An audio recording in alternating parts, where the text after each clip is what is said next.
Oke, yang selanjutnya kita mengenal model bisnis yang disebut sebagai long tail ya.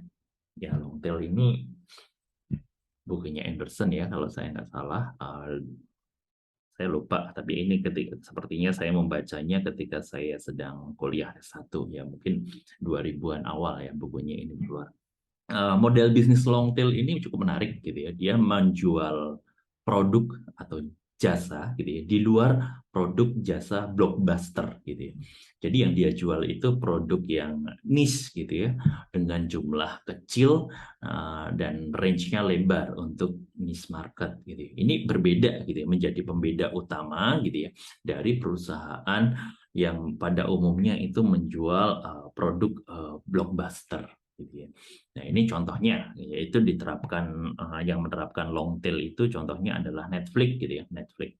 Kalau dia ketika akan bersaing dengan industri film yang ada di bioskop dan segala macamnya, dia mengambil langkah secara revolusioner yang berbeda gitu. Jadi kalau misalnya blockbuster movies ataupun mungkin produksi-produksi film yang ada di studio sinema dan segala macamnya yang menjual film-film yang blockbuster gitu. Tapi di Netflix biasanya ada film yang diproduksi secara lebih rendah biayanya gitu. Tapi dia menyasar niche tertentu nih gitu. Yaitu biasanya Netflix original gitu. Yaitu adalah beberapa ada beberapa film yang menjadi cikal bakal perkembangan Netflix gitu. Contohnya dulu di Netflix menyediakan series ya seperti House of Cards dan segala macamnya.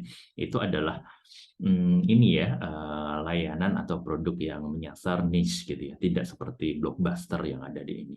Waktu itu cukup cukup revolusioner sih, di mana Netflix menyediakan film series gitu ya, House of Cards dengan bintangnya Kevin Spacey yang merupakan pemenang Oscar ya, pemenang Oscar yang biasanya main di film-film bagus di layar lebar gitu ya, seperti American Beauty, Usual Suspect, LA Confidential dan segala macam. Biasanya itu kan film-film blockbuster gitu ya. Tapi dengan Kevin Spacey mau main di House of Cards yang diproduksi secara original oleh Netflix yang menyasar niche, maka ini menjadi suatu model bisnis yang baru yang mendrive up revenue dari Netflix.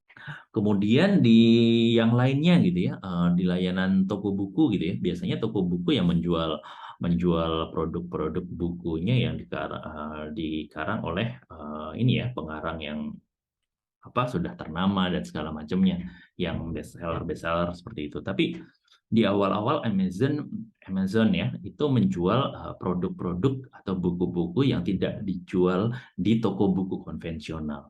Nah, ini ada buku-buku yang menyasar niche yang tidak ada di toko buku besar yang lainnya. Inilah yang menjadi pembeda dari Amazon.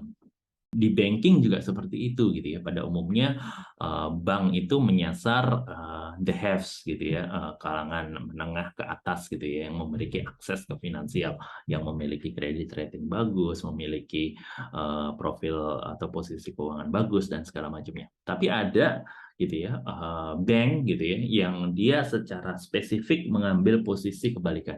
Dia menyasar kalangan misalnya menengah ke bawah yang mungkin tidak memiliki kredit rating yang bagus, tidak memiliki akses ke finansial secara bagus. Ini yang biasanya disebut sebagai microfinance gitu ya. Dia menyasar lower class yang tidak lolos kredit secara tradisional atau konvensional. Ini merupakan model bisnis long tail.